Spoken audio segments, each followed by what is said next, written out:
digital representation of the product, which includes the geometry, interconnection of subsystems in the geometry, as well as the, whatever the engineering connections it has got. You have to model it. Once the modeling has been done, we have to simulate the built-up process.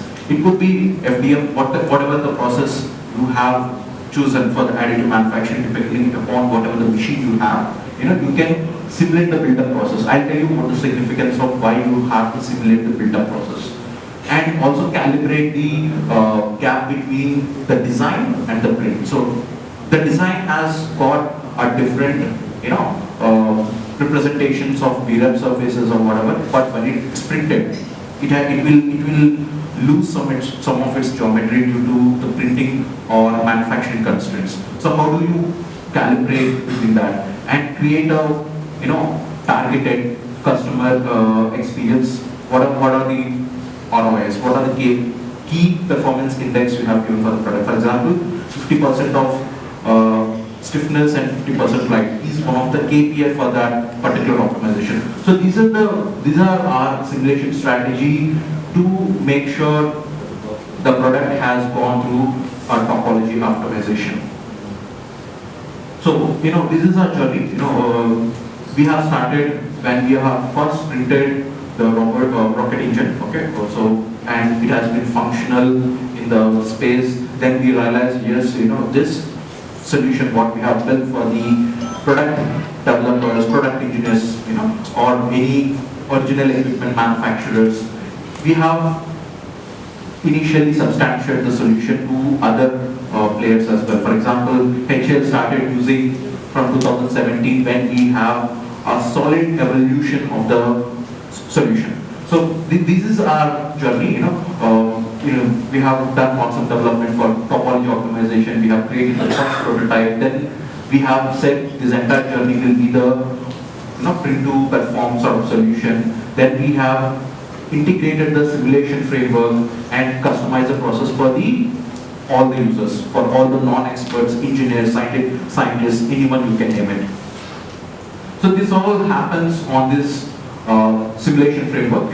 The process simulation framework is the core of our additive manufacturing simulation, which gives 5 robust elements where you will get a proper energy input method and part evolving boundaries and time fidelity for accurate thermal simulations and part fidelity for structural integrity, and you can have choice of material, which is missing with any other solution. Like you really, basically what you can do in your lab, you have a 3D printer, you have to bring a material, but you don't know whether this particular choice of material will give me the robust shape, the intricate shape what I intended. So the choice of material, it could be ceramic, you really don't know how the output would be. But this sort of a framework will help you to ensure, whatever you're doing on the simulation, you can perform the same exact replica of operations on the 3D printer. As I walk you through the solution, I will also reveal an interesting factor where, just like how whatever you're doing on the simulation, on our technology, you can transfer all those operations to a machine.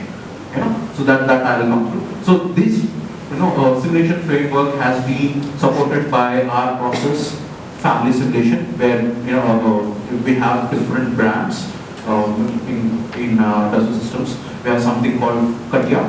We have something called Simulia for high fidelity engineering simulation. We have something called Delmia, where you can perform all the manufacturing simulation from planning to plant operations. So this part, this process simulation framework comes under our simulation portfolio. This simulation framework has been supported by Delmia, okay? So which is more of a manufacturing-based operations, where we have integrated a powder bed technology, energy deposition, polymer extrusion, all these sort of simulations, when it comes to manufacturing, real-time manufacturing. Now, this is not big enough. This particular framework has been also supported with vendor integration. So when I say vendor integration, you will have, if you, I don't know, if you name the very good 3D printers in the world, what would it be? Can you name anyone? What is the best 3D printing machine you have seen? Okay. So we have, our particular solution can be integrated with Stratasys, Rainshaw, 3D systems, or any 3D printing machine. Which I mean, like, whatever operations you are performing on our technology, can be interchanged. You can exchange the information created by these operations to that printer. Okay?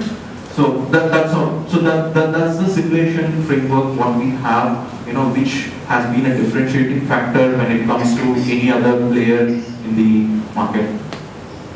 So these all solutions has been a part of our platform called 3D Experience Platform. Okay, so this platform, unlike anything, so many would have been using CATIA or UGNX. Okay, so CATIA or UGNX will give you very intricate shapes, the geometry intricate shapes, where you can also do design for manufacturing, design for assembly. But now, if you have to see whether this part would perform well in the operating environment, what is that will do? What is the scientific way to evaluate this operational functioning of the part? What is the very next step? You have CAD. What is that you do after that? Simulation. Yes, simulation. So what you have to do in simulation? Stress analysis. Okay, how will you do that?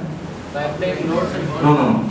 You have to import whatever the CAD data you have to import, and you have to define the boundary conditions and the constraints, restraints, and load cases and everything. But this particular technology, what we are calling, the 3D Experience Platform, you doesn't need to import anything. You doesn't need to move from one window to another window.